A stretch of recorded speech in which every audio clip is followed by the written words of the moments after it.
Good morning, good afternoon, and good evening, ladies and gentlemen, wherever you are in the world. Welcome back to the Caring Economy with me, Toby Ustic. Today, I have as my guest Lain Shakespeare. He leads the strategic philanthropy for Intuit and Mailchimp. His team invests more than $4 million in small and medium-sized nonprofit organizations each year. His team also leads purpose marketing efforts for Mailchimp, delivering projects that are seamlessly blending creativity, philanthropy, and brand purpose. Before building the corporate responsibility function at Mailchimp, Lain was a nonprofit executive and oversaw Mailchimp's sponsorship work as the company's brand marketing manager.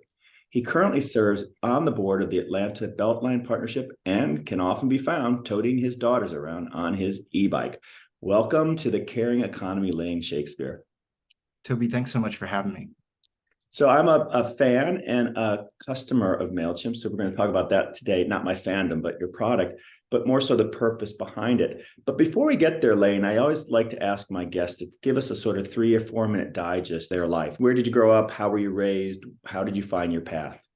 Toby, I'm sitting here in Atlanta, Georgia, about 4 miles west of where I grew up, on the same street that I've been up and down a million times.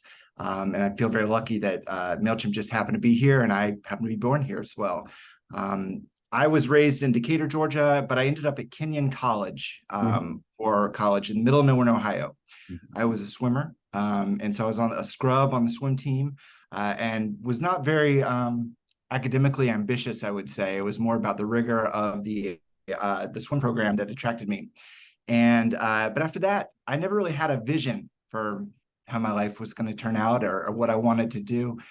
So I followed my girlfriend to grad school, where I worked at the nearest hardware store, moving the heavy stuff from the back to the front. And if you need keys cut or windows cut, I can do that for you too. I came back to Atlanta for my summer job. I was a summer league swim coach at a country club, and I learned a lot about customer experience there, not just with the kids, but more importantly with their parents, who are often highfalutin and a bit demanding.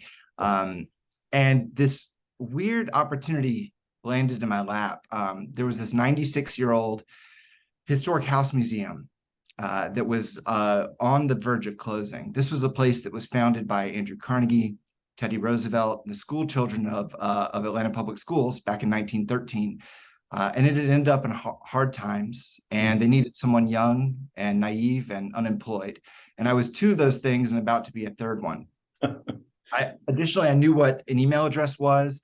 I knew what a website was. I could edit CSS if needed. And so that kind of put me head and shoulders above anyone else that at my pay level at that time. So for the next 5 years, I learned how to run a historic house museum, something I had no interest in before, knew nothing about. And it was a controversial place. It dealt with African-American folklore, but it's a white guy's home in an impoverished part of Atlanta, especially during the Great Recession. So you can imagine that was a moment where it was high risk. I felt like every day that I showed up was going to be better than the last. But at the same time, I had more money in my account, in my debit account. I didn't have a credit card then, than this organization had. So my job was to turn the place around. And we did so between 2006, 2011. We rebranded, we redid all the programming. We got us on the internet. We were using Twitter. And then about 12 years ago at this time, I couldn't sleep for 3 nights in a row. And I realized that my body was telling me that the job that I'd been asked to do was done.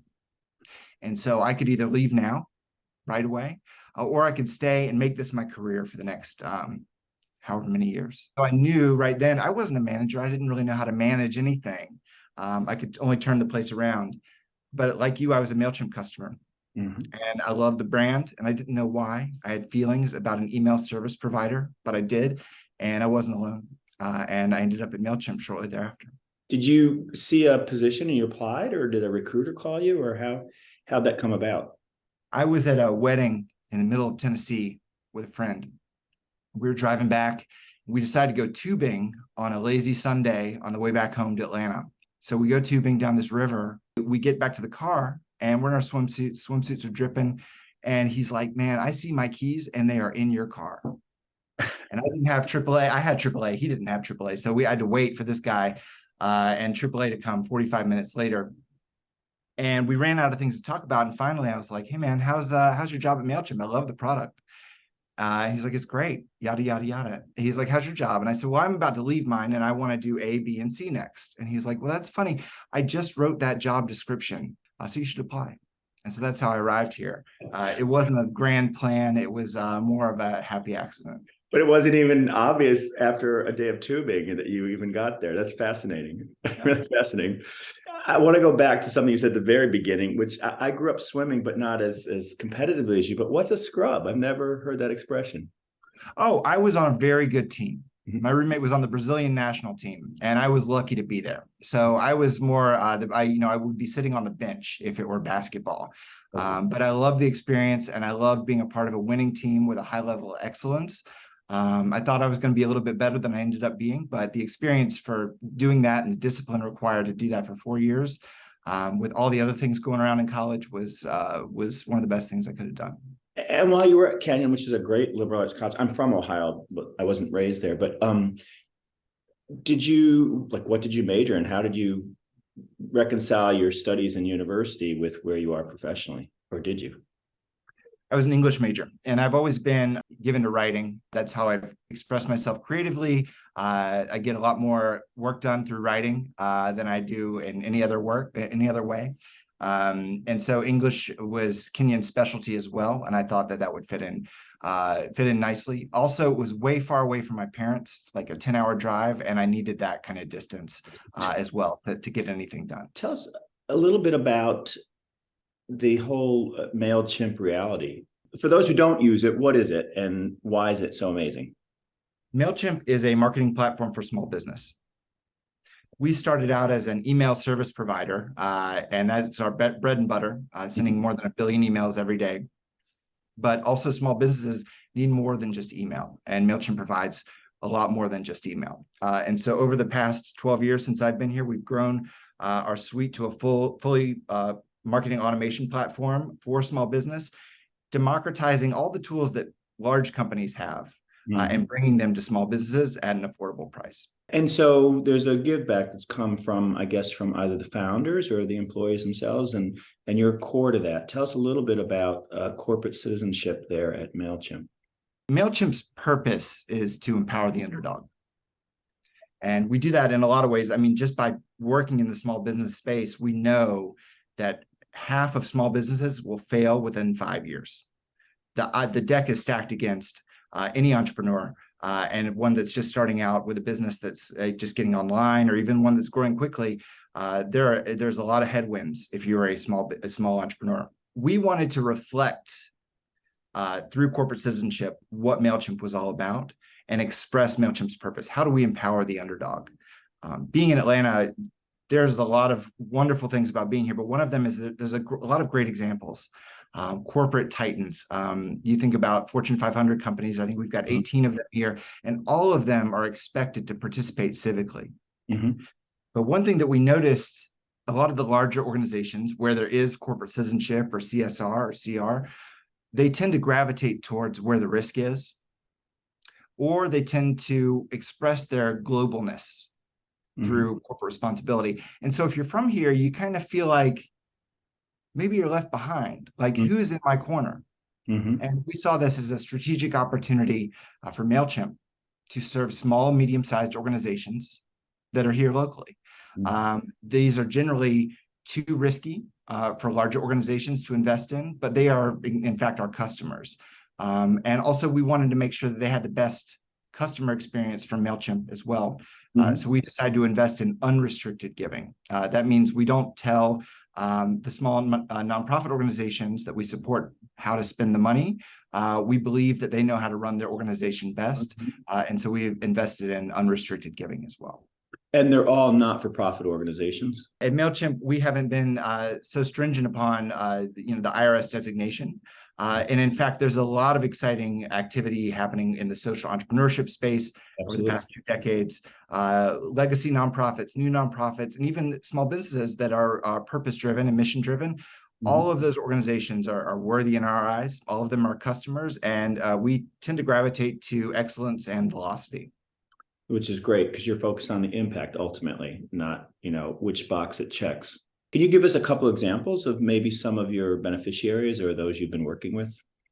This morning, I heard from the Atlanta Music Project. They were performing at the State of the City by the mayor's office, and they were amazing. And I remember when we first invested in them 10 years ago, they were a small organization. Their budget had, $300,000. And now I've seen them being invested in by some of the largest philanthropists in the country, and also the product that they have, teaching children how to sing and how to play classical instruments, has increased immeasurably. So the performance I saw this morning was really incredible. And watching organizations like that grow when we are one of their first funders into something that is really sophisticated and influential and impactful for these children across the city is really gratifying. And I think that's kind of the story of who MailChimp has invested in. We've watched a lot of organizations being their very first funder. I think about ones like Living Walls, which puts up murals from international artists all around Atlanta. We supported their Kickstarter out of the blue. I don't think they had any funders before that. And now they've been around for 10 years and done some of the most exciting dynamic work that our city has seen. And beyond the funding, are you also engaging your employees in volunteerism, or are you providing in-kind services with MailChimp technology to help these organizations, or is it really sort of about check writing? MailChimp has always been about supporting the underdog. And one of the most influential decisions they made was to go with a freemium model back in 2009. So they offered, I believe at first, 500 users or less on your account, and you get to use the product for free. That makes my job a lot easier because the product donation is already built into what MailChimp already is. So whether you are here in Atlanta, whether you're on the other side of the world, if you're testing out the product, or if you're just getting started with your business, you can use MailChimp for free.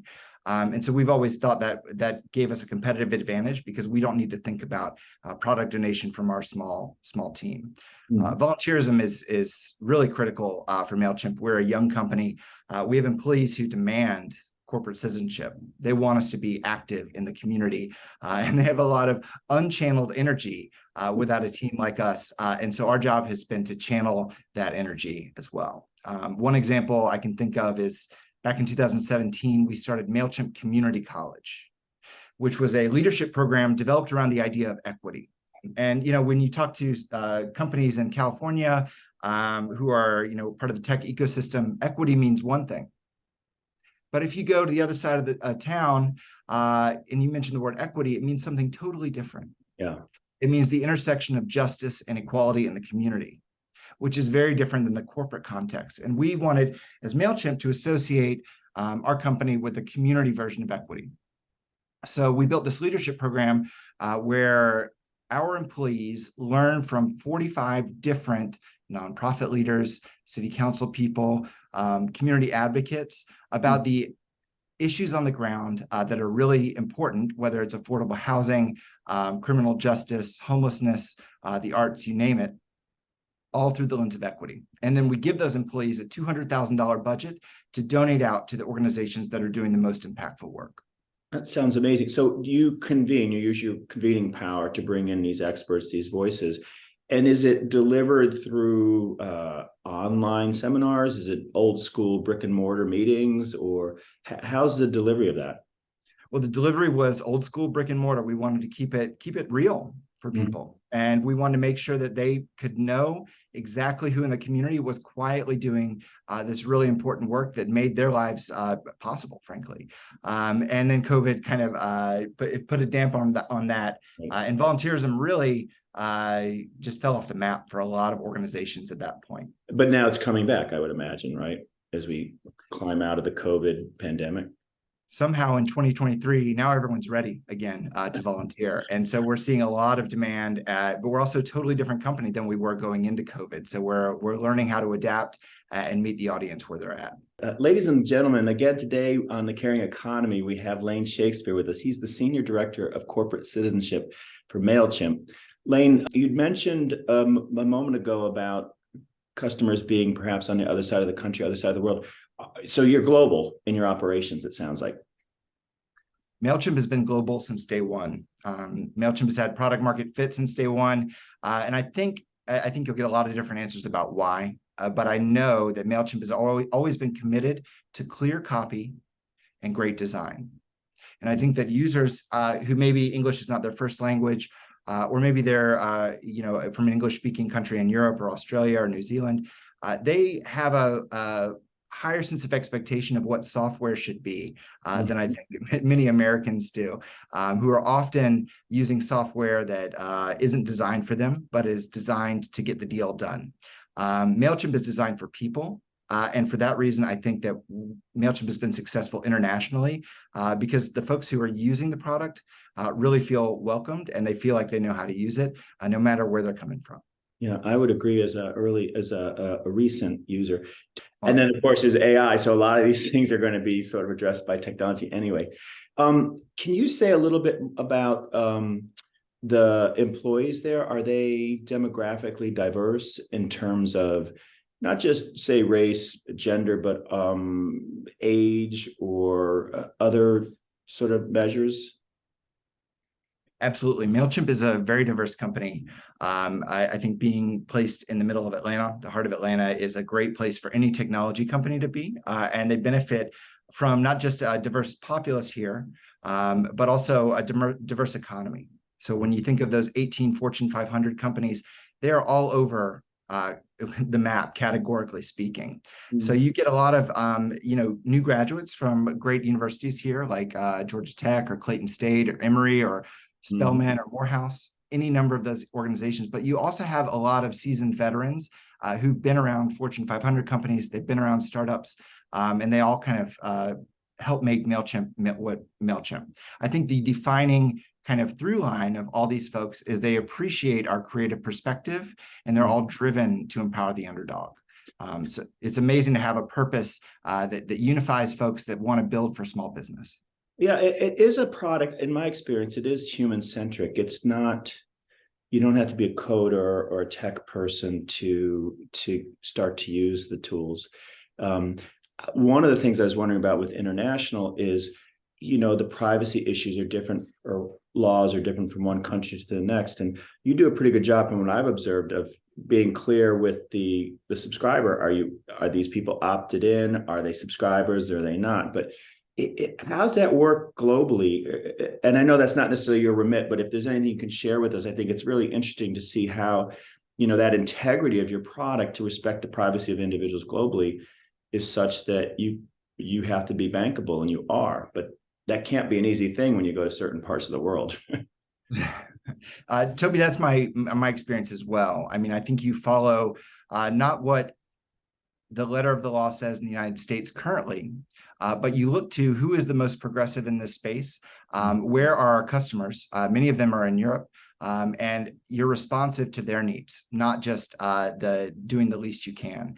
MailChimp has always had a great reputation in terms of sending, which is a very specific kind of metric that's defined by the Can-Spam Act.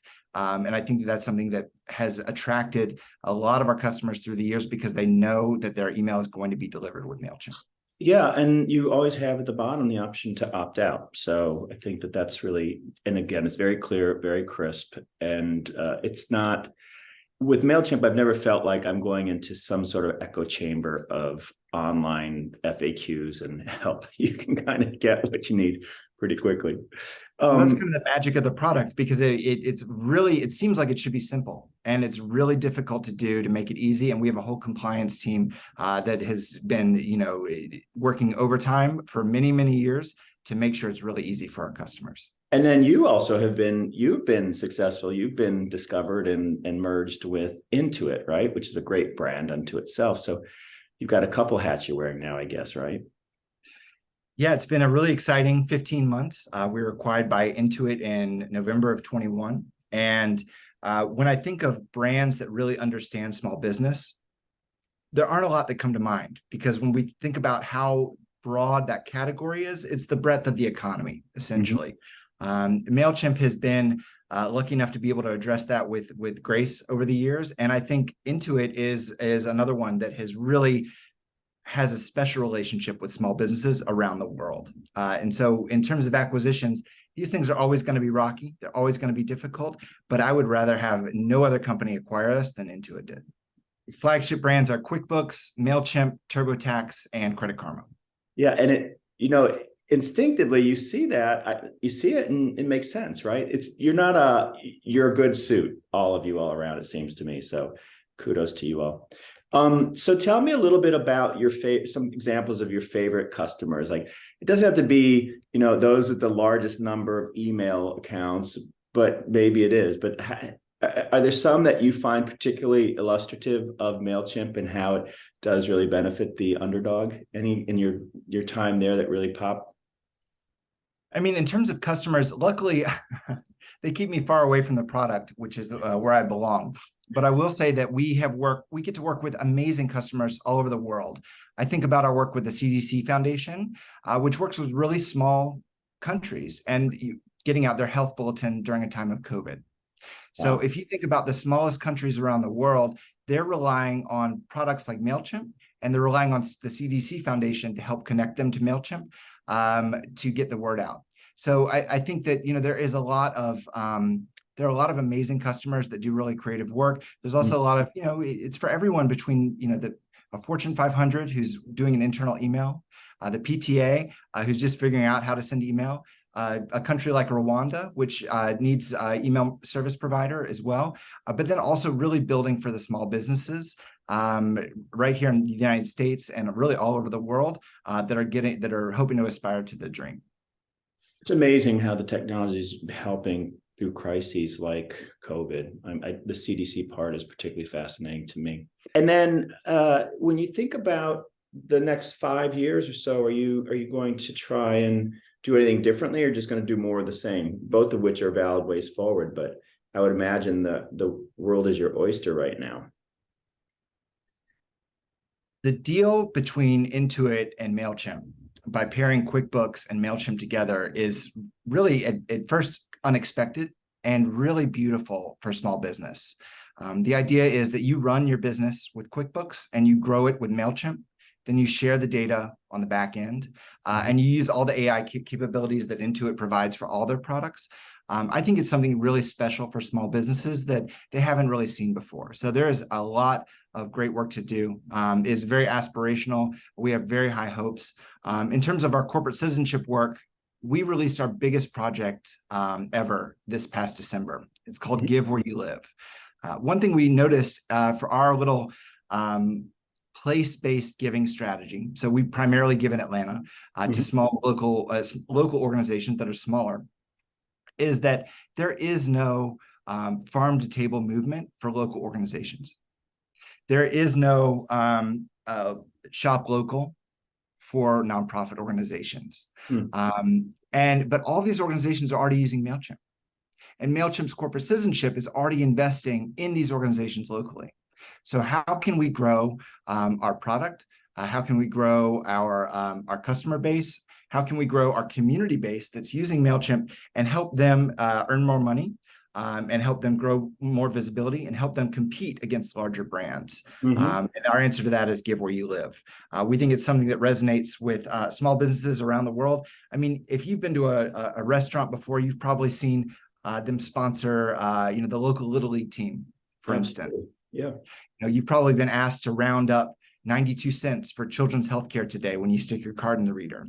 And it's all very disorganized and it's all very ad hoc, and you don't necessarily feel accosted, but it sort of feels random. What if there were a unified campaign where small businesses could demonstrate their community commitment and share in MailChimp's purpose and empowering the underdog? That's what Give Where You Live is. So when we launched this program in December, we featured 60 different nonprofit organizations in 6 different cities across the United States. And the goal was to help them raise more money in a very competitive environment. And I'm pleased to report they were able to increase their revenue by 30% between Giving Tuesday and the end of the year last year. So we think we're onto something here, and there's plenty of room to grow this as an idea because it feels like it could really resonate, not just with the nonprofits we're supporting, but the small businesses who want to have their own corporate citizenship as well. Absolutely. And then I'm thinking about your suite of corporate partners now and TurboTax. I mean, there's also there's a tax deductibility aspect to businesses giving back. So a lot of that knowledge would not be available or so obvious to certain businesses. So it just, again, feels like a perfect complement, all those different brands working together. Absolutely. And what the Intuit acquisition has allowed us to do is to dream a lot bigger than we could have done before. I mean, we were a privately held company before, which, each of those has its own quirks.